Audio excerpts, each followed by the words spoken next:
Yeah, let's do that. Oh, man. Fantastic. All right, let me see. I should have our live here up in just a moment. I'll go grab this. Yeah, I know. Is it cold up there, or is it Oh yeah, so well, you're on the West Coast. You know what cold is. Cold is like almost in your language, 32 degrees would be cold, well, right? we're talking you guys do Celsius up there. So what's Oh, it Celsius? What are you uh, at? about 5 degrees out. 5? Yeah. Celsius always sounds so much scarier to people. They're like, "Oh, it's a Yeah, 0? It's at it's like 0?" five degrees. It's Fast just freezing. It's 4 degrees. okay. Yeah, 40. it just makes sense when you have the phase change that you would put that at 0. Makes sense to me. Well, Gotta where things freeze, why call it 32 when things freeze at 0? Wouldn't it make sense that way? Wouldn't it Well, make sense? so Oh, why? it kills me.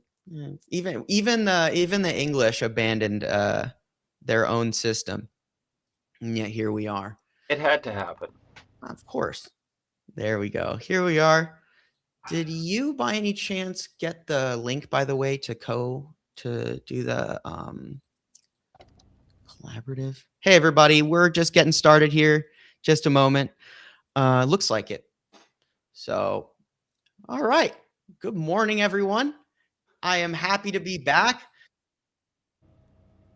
Ooh, happy to be back with you guys for another dialogue. It's been a couple weeks since we've seen all of you, and it's great to be back here with my good friend John. Hey, Shane. And how you doing, man? I'm doing okay. It's like you're in the center of a storm of just shit flying every single day. It feels that way. It feels that way, especially in my line of work. I tell you, Oh, especially in a way. very So it's important. It's important that we talk about the things that make us happy in times like this, right? It's always really important that when you're so immersed in all of these toxic, horrible things that is reality. Jokingly I was out with my friends the other day, and I was like, oh my God, it's like we're just talking about what's going on. He's like, it's just a horrible time to be alive.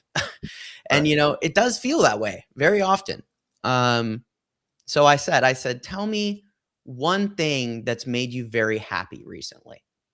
And for me, like, I love to take my dogs for a walk every morning. I enjoy painting. I enjoy doing a lot of creative things, right? I think you and me both agree that kind of the antidote to these kind of darker feelings is the act of creation, right? Yeah, for sure. Yeah, for sure. But So that walking the dogs, I mean, that happens every day, right? So that's not special to today. But I'll tell you what my special thing is today that made me very happy, very I'm happy. okay. And it's got nothing to do with the topic today, which is supposed to be music. But That's you know, okay. when Donald Trump says that bridge is mine, you have to pay me for that bridge, all the work that we put into it. Mr. Trump, you didn't put any work into it yourselves. I mean, we paid for it. Canada paid for it. We used our steel. We used your steel. We used our labor. We used your labor. That's what cooperation looks like. And we'll collect the tolls until the bridge is paid off, and then we'll go 50-50. What do you think? Sounds like a normal deal, right? That's a normal deal. That's a better deal than he deserves. That's a Trump's better deal than any of them deserve. Trump's art of the deal is you give me shit and I give you nothing. Yeah, you bankroll all of my evil conspiracies in the United States with your dirty Gulf money, and then I'm going to come in and destabilize your entire region because I feel like it. Right. That's the Trump method. It's absolutely it's lunacy, and I think we'll talk about music, but I am curious too, because one of the things I haven't really seen a lot of what's going on in Canada recently. And I've heard some things about is it Alberta that's experiencing you guys are facing some internal stuff as well recently. There's obviously a big push in the United States, very clearly by the pedophile president and the pedophile administration, to undermine foreign governments. Yeah. We've seen this in Latin America. Yeah. So what, it seems, just from kind of my observation, are they trying, not necessarily successful, but does it look like they're trying something like that in Canada right now? Well, U.S. corporations have always wanted to buy as much of Canada as they can. Right. In terms of those corporations coming in, Walmart came in, and when Walmart came to Canada, a lot of our local businesses closed. When Mhm. Home Depot came to Canada, a lot of our hardware stores closed. This corporatocracy has worldwide implications. In terms of separatism, the Canadian Union is based on what are called transfer payments between provinces. Okay. And there are have-not provinces, so-called, and there are have provinces. And Alberta has a lot of oil, so they're very proud of themselves for having those assets. But they're supposed to share with the rest of the country. But the greedy bastards in Alberta they always say, oh, we're being treated poorly. Sound familiar? We're not Mhm. with respect. Sound familiar? Yep. So the talking points are very much like Trump talking points, and we're going to threaten to separate unless you pony up and give Alberta more. And the latest thing is the premier of the province is saying, we won't fund judges in Alberta unless the government gets a bigger say in the selection of federal judges. Sound familiar? Mhm. These are all Trump strategies. And so the premier of Alberta is sending people to Washington all the time and trying to have a dialogue with MAGA. Right. And so there's money coming into Alberta to support this separatist movement. Now the talking heads will all say, "Oh, no, no, no, no. We just we just believe that people should have their say, etc."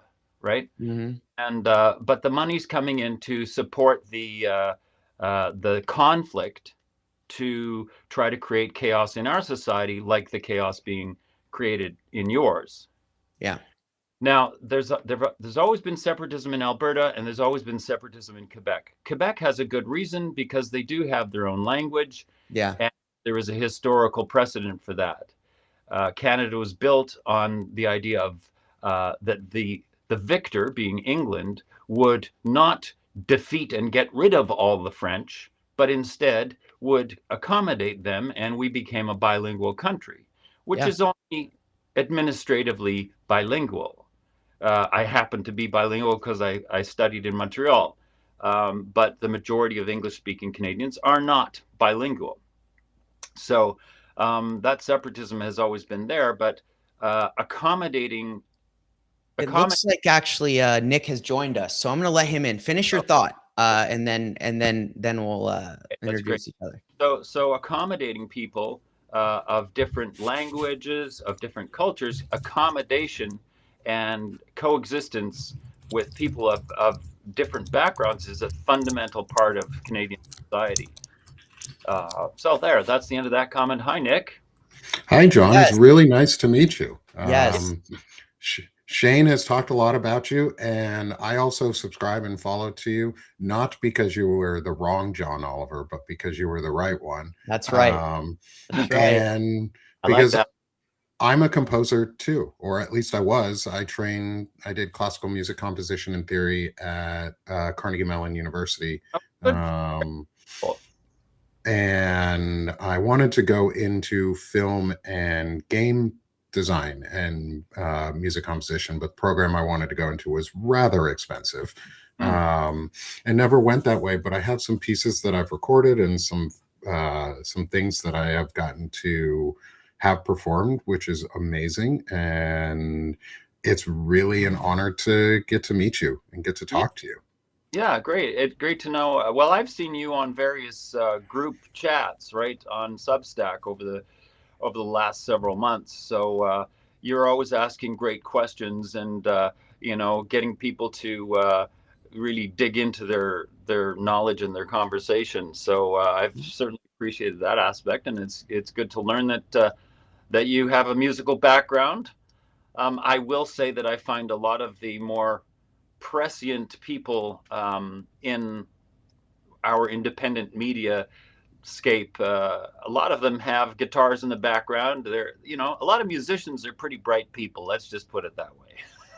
Yes, creativity, right? Like I always say, like music or whatever, whether it's music, painting, whatever medium, whether you're an author, the act of creation in and of itself is something that kind of mandates a certain level of critical thinking, right? Because you have to put different pieces together from different places, and Well, that's really. Go ahead, John. I was just going to say that, one of the expressions from back even sort of before my youth time, because I'm a late boomer, kind of borderline Gen X boomer age, right?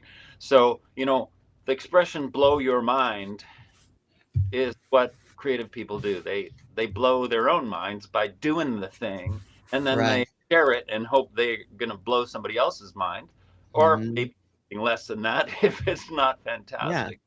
That's and I'm so excited to finally connect you guys and have this conversation. And usually I talk a lot, but today I'm going to try and talk less. And I would really, the idea, this core of this discussion is what can music do in times like this when things are really dark and depressing and hard?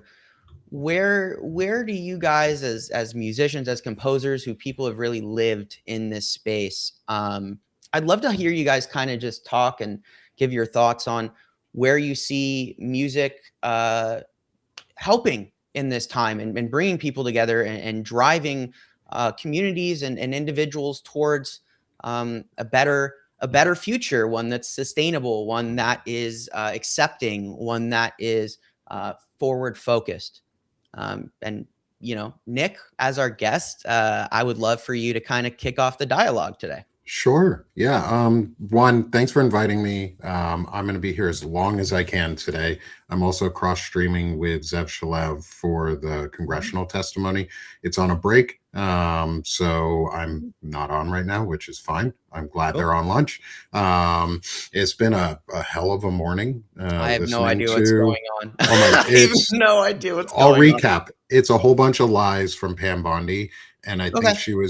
think she was actually caught perjuring herself Cool. in testimony by Representative Ted Lieu. And some of the congressional members have been doing a fantastic job of questioning. Others on the Democratic side have not, which is really disappointing. But anyway, going back to what you were like really talking about here is the music and the creativity. And I'm one all for creativity. Like Shane, you know that.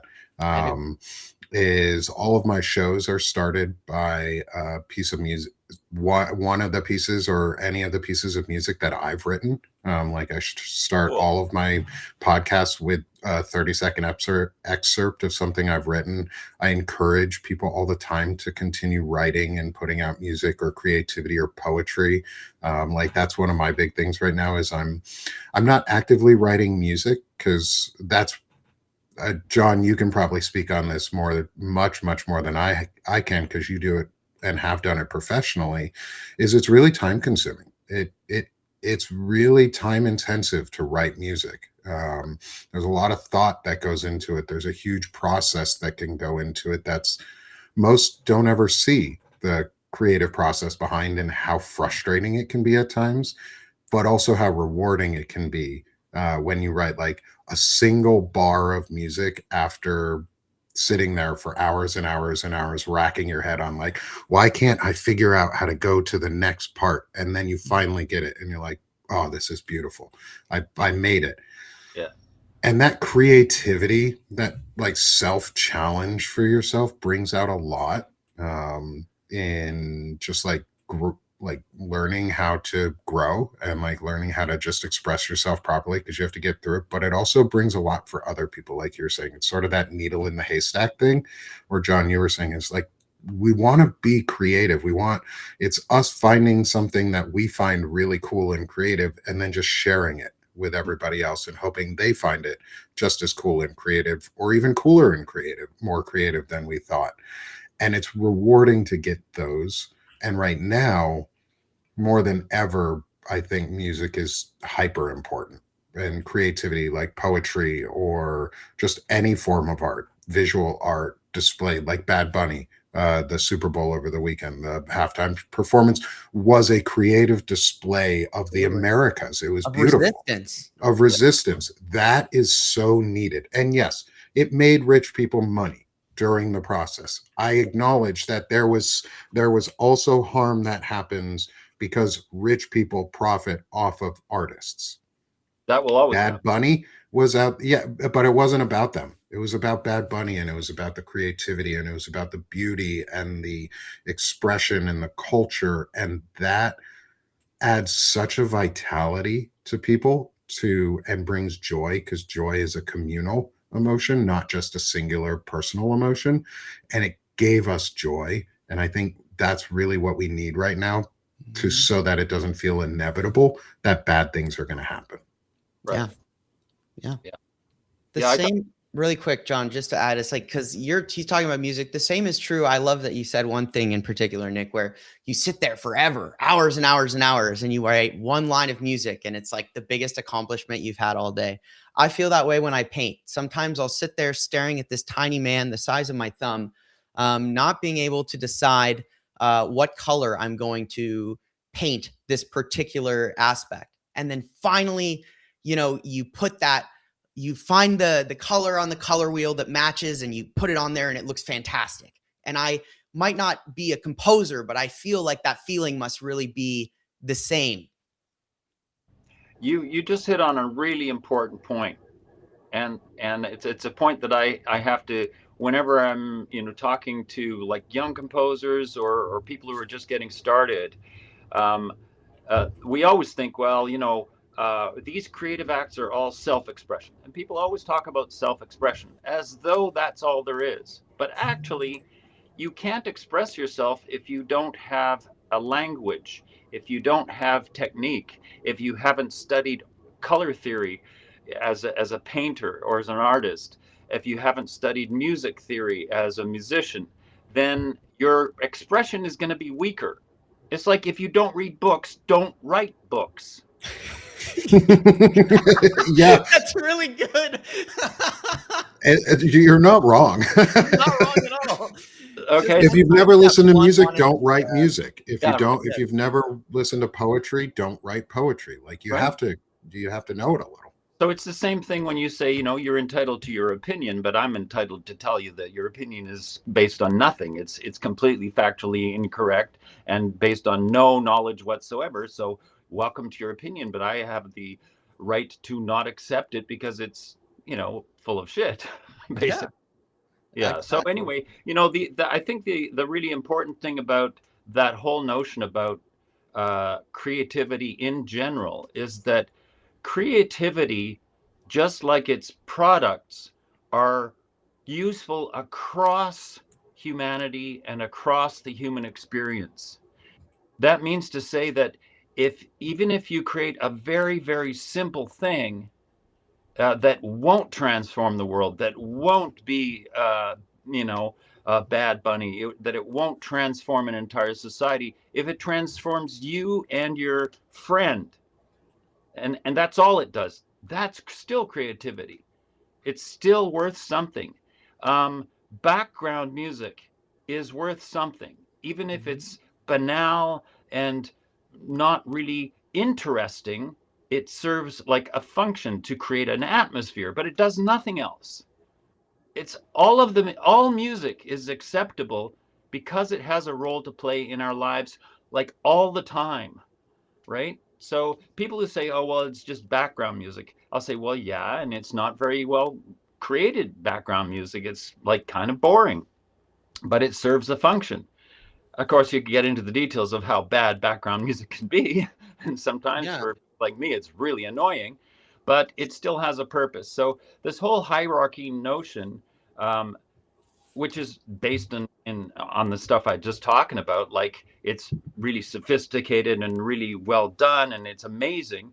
So there is a hierarchy of good and bad, but it doesn't mean that the bad is useless. The bad is still useful. And so when people get on their high horse, I just say, well, you obviously don't listen to enough music and you don't understand society.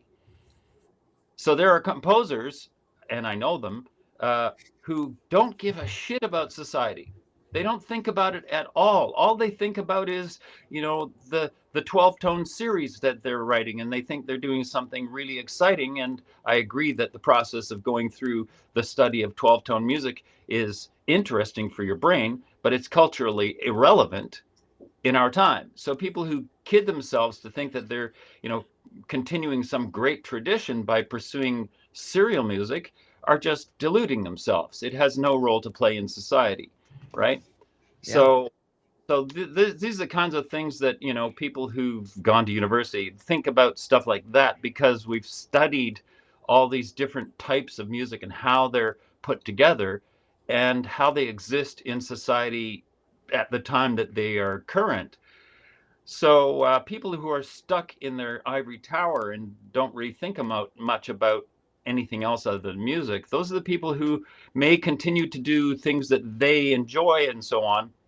But it's, in my view, just as relevant for an academic at a university to do that for themselves and their little coterie of people who talk about that stuff. It's just as important as the guy playing, the bar on the weekend. Yeah. Sorry to bring those two down to a similar level, but in terms of social relevance, it's about that level. And sorry for the ivory tower people. I come from the ivory tower originally, but that's my take on music's strange usefulness in society.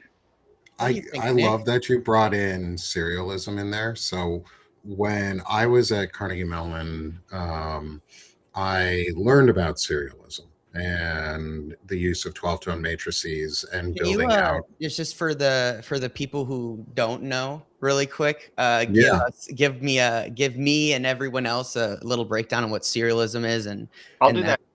Yeah, absolutely. Go ahead, John. Do it. Everybody knows what a piano looks like? Yes. There are 12 notes on the piano. Imagine if you had a diktat that they must all be used statistically equivalently. They must all be used all the time. That's it. The balance of different notes used. Just the notes. They have to all be used all the time. Yeah. Be egalitarian with the notes and use them all the time. Perfect. And you have to do it in a very structured pattern. And it's a very structured, based on like a mathematical matrices. Like you build like a little square box of numbers that say 0 through 11 or 1 through 12, depending on if you do a 0 or 1 system. Either one, it doesn't matter. They're the same equivalents, but like you do this pattern and then you structure your music based on the exact pattern. You have to use these notes at this time, these notes, these notes, these notes, and then you can repeat but change the pattern so that, say, it's not the same order of notes over and over again, but it requires all of the notes to be used, like you said, egalitarian.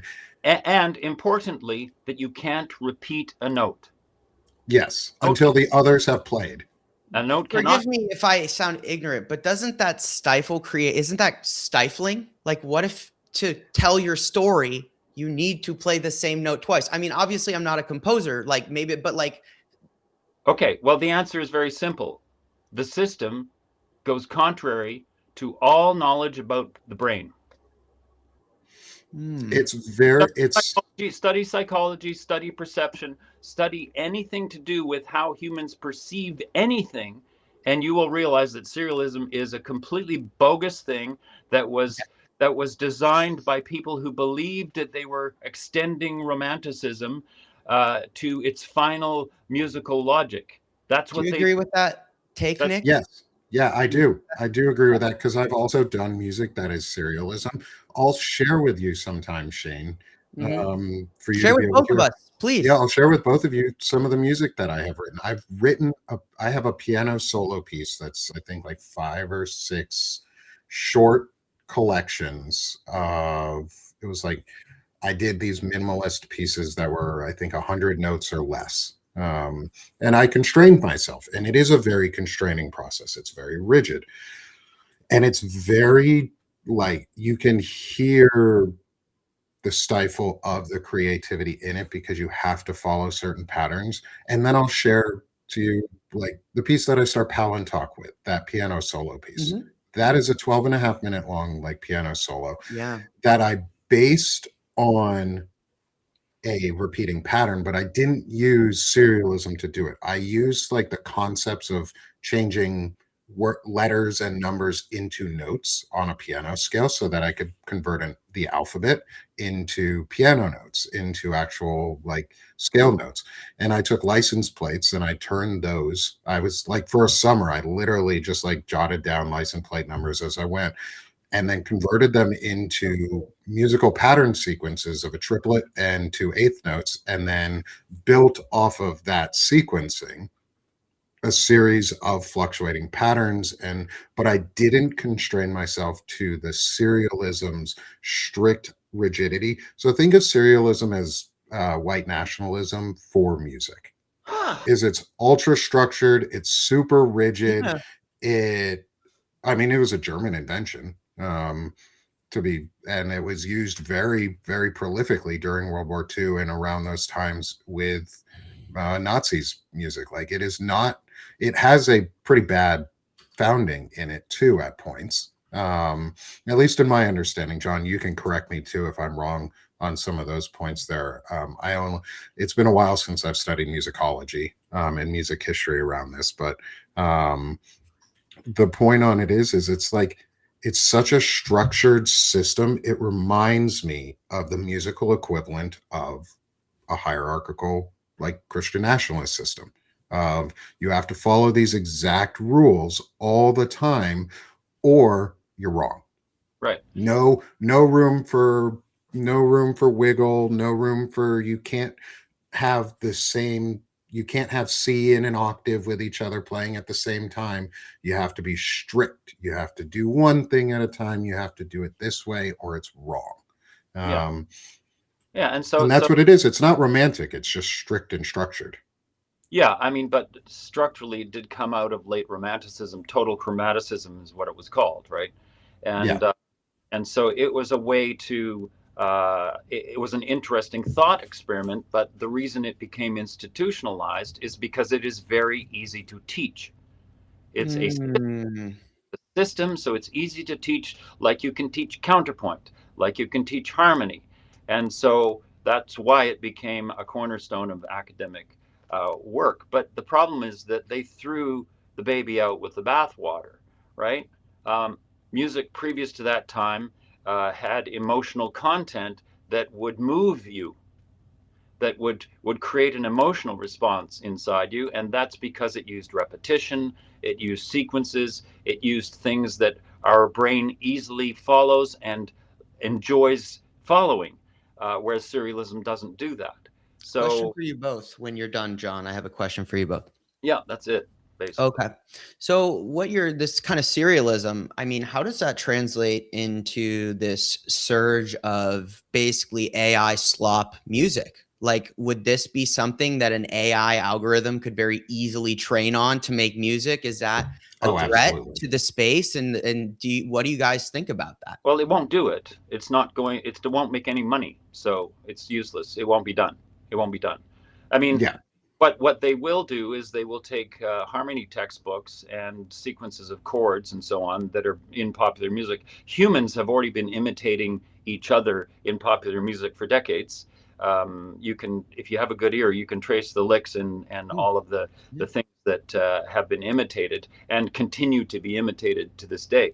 So humans have been doing this kind of thing because it's just shared culture. It's already a shared culture anyway. But the problem is that we do this because it gives us joy to do it and then to be part of it as the audience as well. I'm an audience and I'm a creator. Everybody who creates is also an audience, and it's all Yeah. a social engagement. So there's absolutely no reason why any other being non-sentient being should have anything to do with it. It's just it's theft for the profit of people who don't have culture. Basically, I don't believe that any of these AI people actually have any culture. I don't know how they exist in the world. They may have a sort of echo of culture because they are still notionally human beings. But the people who run Palantir, I just question their actual, you know, whether they're how human they actually are for that reason. You know, I and always so wonder. yeah, I was I just always, going to say, go ahead, actually, Shane. I always wonder at what point you stop calling a person and a monster. At what point does a person become a monster? Like, when do we say, okay, you've lost your personhood because you are a sycophant murderer, has zero regard for human life, and actually don't even really care about the future of the entire species in 10 years. So at what point at what point do we stop attributing personhood to these people that really are, you know, and I don't really know if that is wrong. If someone demonstrates that they don't treat people like people, at what point do you, like, kind of similar to like AI music, like, do they get to, because it makes a sound that you can audibly hear, does that mean the AI is a musician? No, of Like, course. the Well, question they'll claim remains. it. They'll claim that Right. music. They'll claim that composers can be replaced by AI, and that we don't have to worry about wasting our time um, with this sort of creativity. It's not useful to them because it does, like John, you just said it. They don't have the same social like connection and like our creative connection that the rest of us do with each other, because music, like you said, music has been done since the beginning of human history, like recorded human history at least. And the purposeful removal of the personality from music is anti-music, Yeah, basically. Like, exactly. and so Back to the serialism is the same thing. Serialism takes the person out of the process. mhm, There's a yeah. great question here, guys, that says, do you become part of the music? Does that make sense from our audience? The answer is very simple. As you are making it, you are it. And then once it's done and it's for everyone else now. And it passes through you. This is what, when J.S. Bach was talking about God speaks through him, through the music, that's exactly what he meant. That's the creative process is a really fascinating thing to do. And once you are trained to do this thing in any art form, it's the process of creating it that does something in your brain that really it's exciting. It's like a drug, right? And then once it's passed through you and you have externalized it into a score that gets played by somebody, or you've improvised in an electronic score that's a half an hour long, once you've done it, then it's not yours anymore. It's for other people to enjoy if they want to.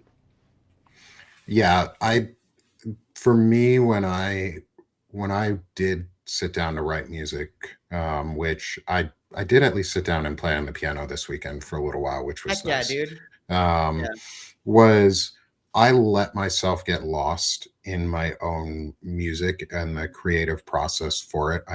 When I was writing, I never let myself not explore in the music. So if I got off track, that's okay. Like, getting off track in music is okay, because that point of like creativity may come back later and be useful somewhere else. Like, no piece of music that I've written has been unuseful to me. Mhm. Is some of it bad? Yeah. I would say some of the music that I've written for myself was bad, that I never shared. That said, it was not unuseful. Mhm. It taught me different combinations of chords. It taught me different combinations of like counterpoint and rhythmic patterns, and what did and didn't work, and what, if you intentionally did it, how it made a real difference in the music, versus how if you accidentally do it, and it surprises you. Um, And and be good. yeah, Yeah. And sometimes you find like the weirdest things that you didn't think were going to be good that you end up latching onto, or that people latch onto and are like, oh, I loved that really odd yet moving counterpoint where you were doing off beats here and then you layered in a slightly other offbeat, and they like can't explain it to you exactly what you did, but Right. you know it. And you're like, oh yeah, like yeah, that was this part that I totally forgot I was doing in here, and then it just ended up a repeating pattern throughout. I've got And a it's good fun Right. to see that creativity grow. Yeah. I've got a question. Go ahead, finish, John, and then I've got a new little line of discussion for you guys. I'm sitting over here scheming.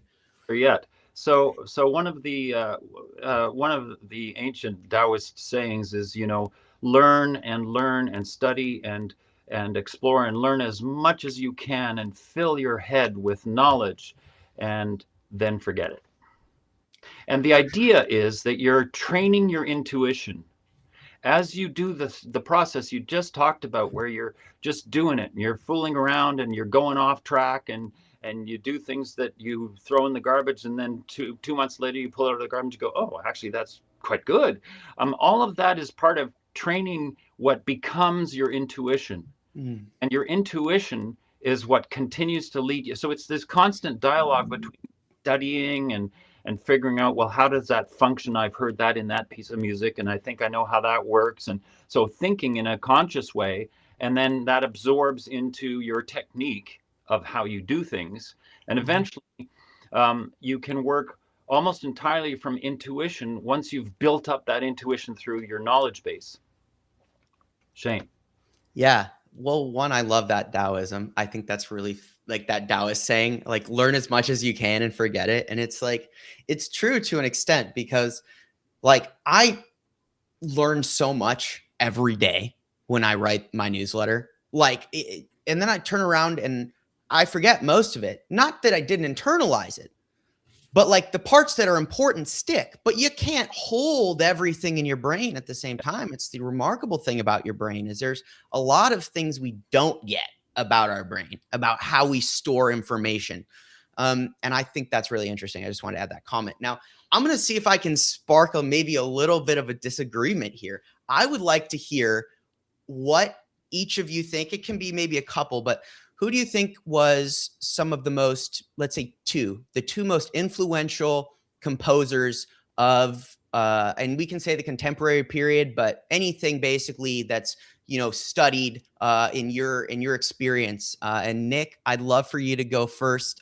Who do you think two of the most influential composers have been in the history of music? That's a loaded question, dude. There's a lot of them. That said, one of the most influential composers for me was Claude Debussy, um, because of the impressionism that he did and the way that he crafted music through colors and sound and how they interplayed with each other. He had synesthesia, so he could hear colors when he was it's not a fun disease to have.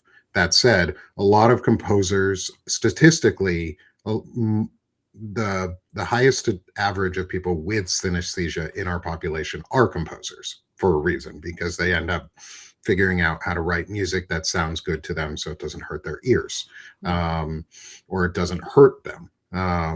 And so he had his creative process to me was really amazing in the way that he could create sound that sounded like nature without having to be as like impressionistic as, or like overly impressionistic for some of the like the bird song pieces and like things like that, but he captured the beauty of nature in music through his chordal progressions. La Mer is one of the best pieces I think ever.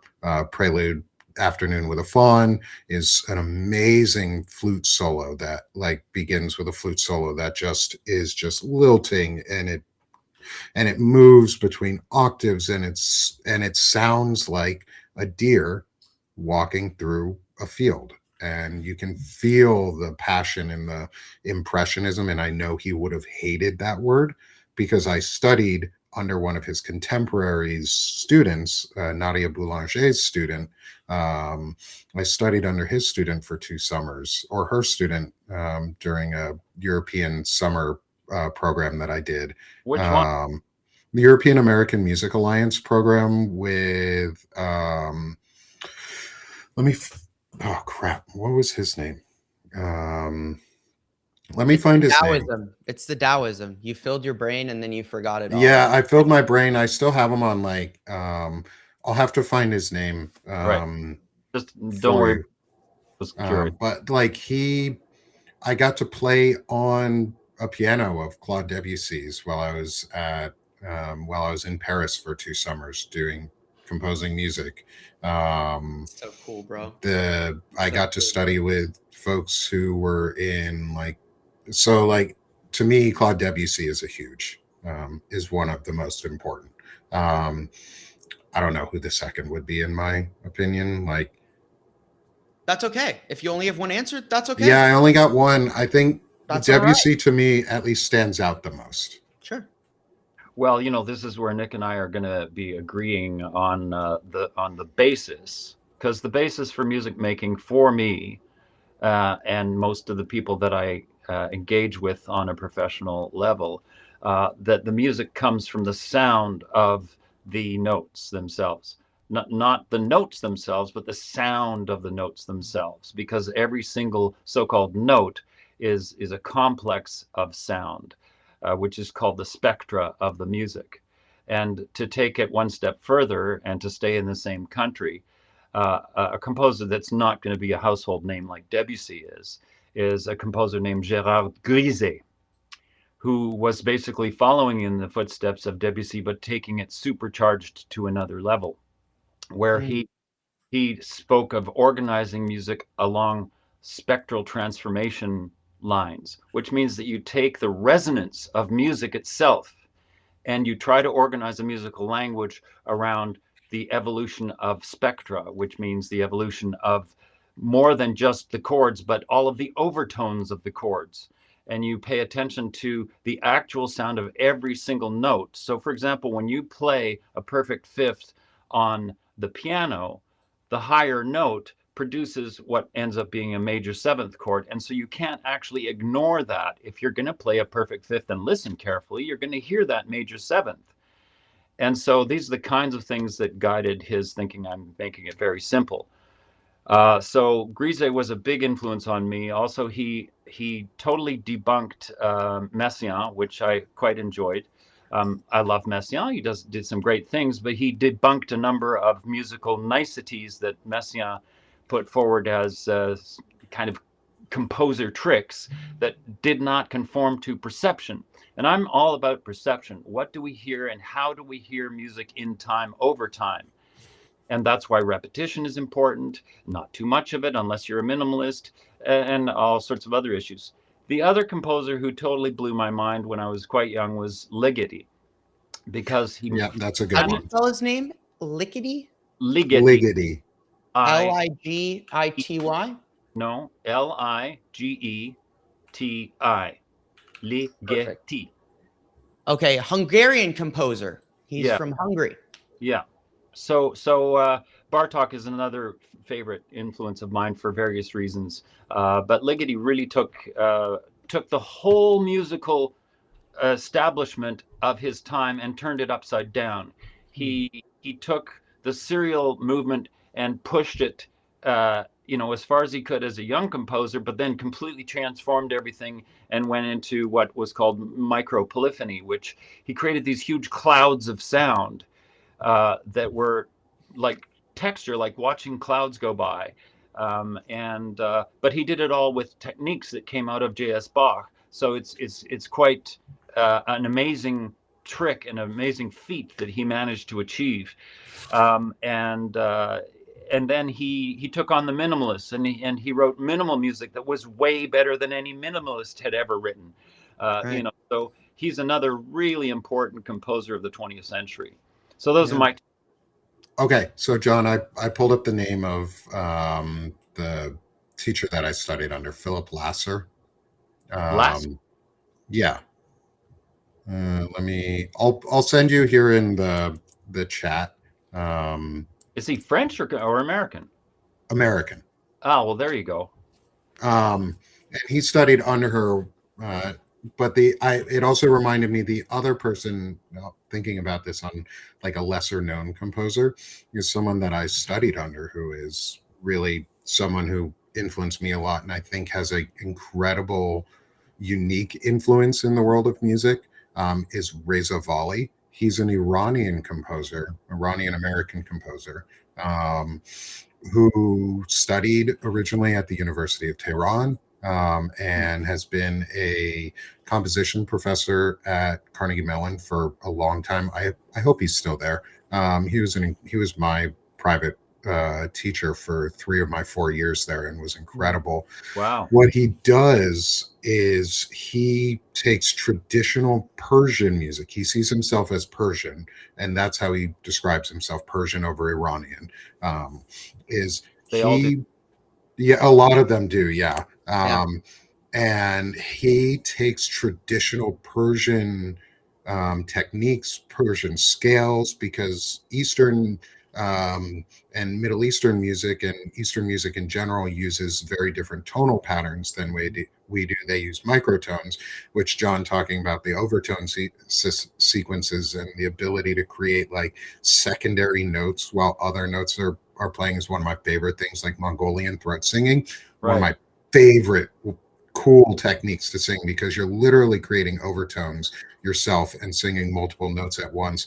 We used to try and teach ourselves it in college, so I know a little bit of like the basics of how to do it. It's so fun to try and get. Do you know how to do it too? I actually wrote a piece where That's amazing. I actually did my version of it. I was able to pull out the harmonics by singing, at the time, but it wasn't the throat singing thing. It was just, the standard vowel control with your mouth, right? Which, yeah. Could I do it right now? Question for you guys. What? I've only ever played 2 instruments. So I learned piano when I was a kid, and then I stopped doing that. And then I do actually play myself a terrible didgeridoo. There you go. Same concept. What applications like for that? Like because it's such a unique instrument, right? It's like a very unique type of thing. Like where can you like use that in music? Like where do you see like creative application for that kind of instrument? For didgeridoo playing? For didgeridoos, yes. Didgeridoos are amazing. Yeah.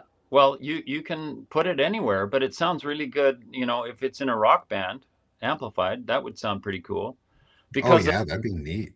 When you exaggerate the breath and you go, when you push the sound through, it creates this overtone rush. That's a really cool.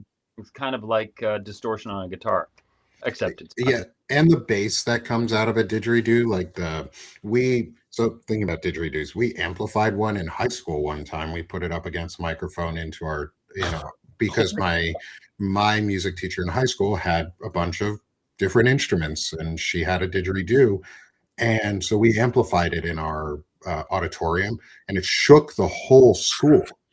And my school wasn't tiny. Like, it shook the whole building. It was a 1-story building laid out flat, and we shook the damn thing because it has so much low reverberation that you don't actually pick up normally unless you amplify it. And then, rock would be an incredible use of the didgeridoo. Just like you look at bands, I think it's Apocalyptica, is all cellos. It's a Swedish all cello rock band. You would never know that it was cellos at first. When you hear it on recordings, you're like, damn, these guys are good guitar players. Damn, they're good at the bass. Nope, they're playing cellos. They're playing mic'd up, amped up cellos, and they're awesome. Like instruments can be used in so many different ways. Like, that's one of the reasons I like why, John, if you ever get the chance to, I'd look up Reza Vali's work. Is because he does an intentional blending of Western and Eastern musical traditions and fluidly transitions them to each other and uses Eastern or Western instruments in a more Eastern way. And he adds in like that depth of like cross regional like interplay, and Right. it's so beautiful. Yes. And that's the type of thing like didgeridoos, those types of things, like traditional Aboriginal instruments, or even like wood flutes, like the Navajo wood flute. I have a Navajo wood flute that plays microtones really well. Yeah. Like those things can get interwoven so well into what we would consider classical Western music, You know, because they're all based on the same things, and we just let ourselves be stricter in our note patterns than Eastern cultures did. so I think it's important to mention in this context that the musical system that has been in Western music since the invention of this 12-note system, equal tempered system, where the notes are equally spaced, that system is inherently dissonant. It is not inherently good. It is not inherently good for your ears. It is dissonant. The only reason they made it is so that you could modulate and play any chord after any chord you wanted to, which was a very European concept that was part of the late Romantic and Chromatic period that we referred to earlier, okay? But in the rest of the world, music sounds according to nature. And so when people say, oh, that's microtonal music, it must be dissonant and hard to listen to, I always have to point out, well, it's quite the contrary, that these microtones are natural and that what you've been listening to is not natural. So Yeah. the music of Persia, the music of Mongolia, the music of China, all of these musics that are non-Western musics are all more natural than our Western music system. And so, for example, so how did Western music try to fix this problem? Well, it tried to make microtonal music equally tempered, but with more notes, until they could get close enough to have enough notes so that they could kind of imitate nature, but still be organized in a Western way. And so when you divide that octave up into more than 12 spots, and you say triple it so that it's 31 to 36 notes, 31 being a kind of ideal tuning, then you can kind of get closer to nature. But you go to anywhere across the Middle East and into Asia, and it just happens naturally. They don't need to divide octaves and all of this kind of nonsense. They just listen. And Persian music is a perfect example. They have 17 tones, and a good number of those microtones are much closer to nature than our 12-note system. So the microtones you're talking about, people have to have that context that a microtone isn't the weird part. The weird part is the system that we are in. Our system is weird. It's not natural. That's so in tune with all Western ideas. It's weird. Western ideology is about imposing a perceived structure on the world, and Eastern ideology is about working with the world and building your structures that work in parallel and tandem, as Right. well as that's always really been the case with the global South as well. You have a tendency for cultures to work with nature systems as opposed to impose order on nature. When you impose order on nature, ultimately you degrade and damage what you're trying to control, which kind of loses its beauty. I always think that it's like what you guys are trying to do as composers is make something that feels natural, and it's like it seems like the Western music at this point is kind of trying to break out, right, of this system that was created to control it, right, this serialism. And so now you're seeing composers and people who make music realize that creativity cannot exist within a rigid system. You cannot be creative inside of a system that does not allow you to play the same note twice in a row. Right. So You limit yourself entirely. I just have one more thing, John, and then I'm going to give it to you. I wanted to share that music was the very first form of human entertainment. We were whistling and have been whistling as long as humans have been around. There's studies that show that when you whistle, it releases the dopamine and the same things that you get. So in the tune of natural music, and that's like humans were whistling. It's a natural evolution for humans because we love music so much. We evolved to whistle to entertain ourselves, and I've always thought that's remarkable. I mean, not just whistling, but I mean, singing is a natural. Yes, true. Okay, so to say that whistling and to isolate whistling as somehow the thing is really not it. Singing is natural. Singing is natural. I remember I ran into an indigenous guy at the Banff Center. I was standing in line getting ready to have a beer, and all of a sudden there were all these indigenous people in the space. And the guy in front of me turned around and he said, "Oh, you're a musician here, right? Lots of musicians here, right? So what's your song?" I looked at the guy and said, "What's my song?" "Well, you sing, don't you? You're a human being. You sing." If you don't sing, in our culture, if you don't sing, somebody thinks that people will think you're sick if you don't sing. Now, talk about the core of the human being singing came before language. Singing is the ultimate thing that we lose when we say that music is a profession and I am just a person who's not musical. People say that all the time. I'm not musical. I say, what do you mean you're not musical? Oh, I can't sing. Have you tried to sing? Yeah, but I don't have a good voice.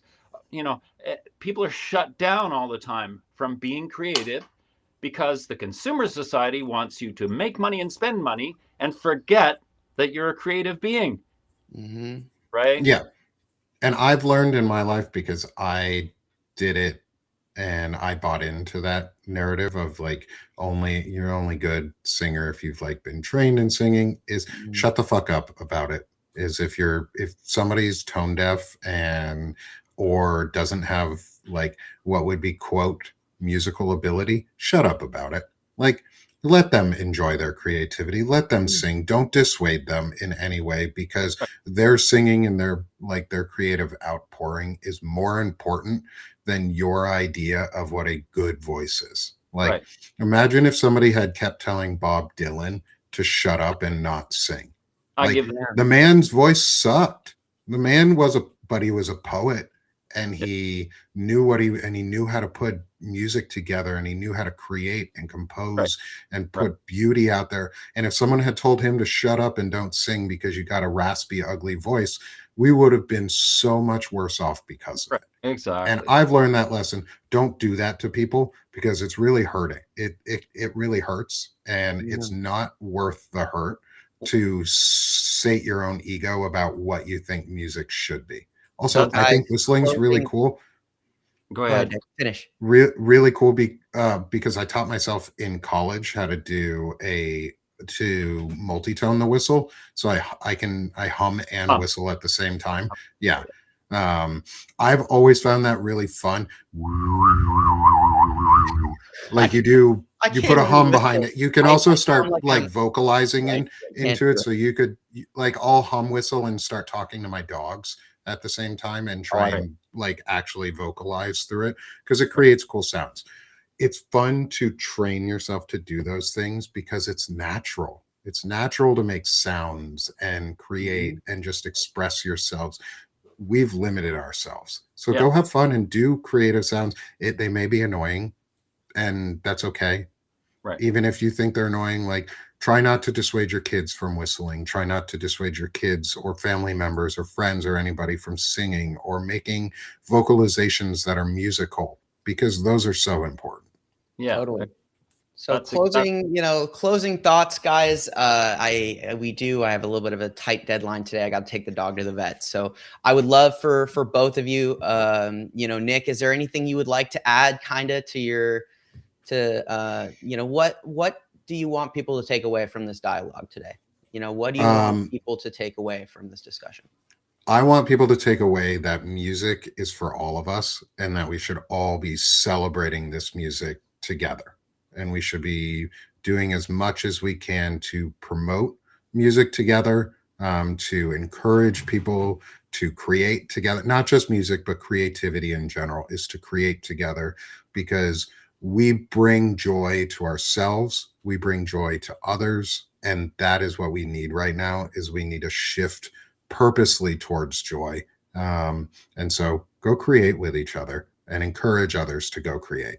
Yes, absolutely. And John, it's been so nice to meet you so far. Yeah. Like, I can't wait to talk to you again. Yeah.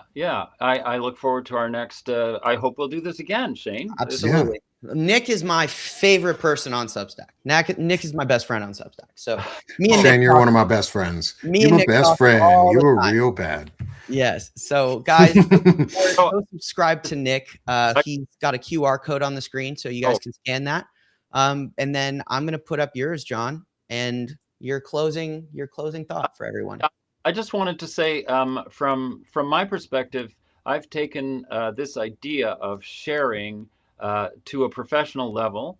I've been collaborating with Chinese and Persian and Indian musicians here in Vancouver, which is an incredibly multicultural society. I don't have to go anywhere else in the world to experience the world's culture because it has come to our town.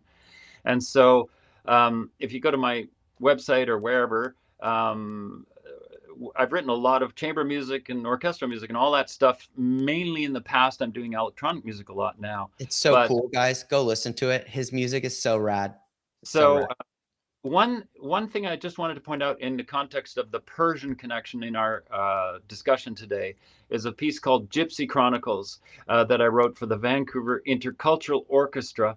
And it's available on a CD. If you go to my website, johnolivermusic.com, and recording section, you'll find the recording. And what I've done is I've taken that microtone, specifically the 11th harmonic, if you want to be a geek, or a quarter tone out, and I forced the string musicians to play that interval so that we could hear it and really get your ear into the Persian sound. And then I created a whole suite of 4 pieces around this Persian concept. But it's like more than Persian musicians. It's a mixture of these different cultures. And that's what, when you do something like that and you present that to the world in a professional context, you're making a statement about international cooperation. And that extends it from your family and encouraging your family to sing and be musical to the whole musical family of the world doing it as much as they can together. That's fantastic. Thank you, John. And for all of you here as well, I'm the only non-composer here on the screen. So I hope you were all joining and listening as intently as I was to this very interesting discussion. So both of you, the dialogue, it's so good to be back with John. And moving forward, as I'm moving things around, the first show we're going to bring back to weekly is the dialogue. So I really love this discussion. I really love my time with John, and I'm so happy that you guys were able to come together. So what I do normally, for those of you who maybe haven't met me yet, I do a daily news show. So if you're interested in geopolitics and all of the things going on in this world, consider giving me a subscribe as well. And subscribe to these guys as well. You can click the little thing in the top of your screen here. It's got all 3 of our little bubbles up there. Click that, subscribe, and you're going to see, you're going to see all of us doing what we do exceptionally in our own ways, but we will definitely come together again. And thank you all for being part of a discussion that is really important, because music and culture and creativity are so integral right now, because solving problems is about being creative. And that means that someone creative enough to write magnificent music is probably also creative enough to solve other complex problems. And you want to leverage those relationships between exceptional artists to come up with artistic solutions, creative artistic solutions. And that's really important in the world right now. So thank you all so much for joining us for this dialogue this week. And we will see you next time, because of course the dialogue must continue. Take care, everybody. Thanks, and we'll see you later. Bye.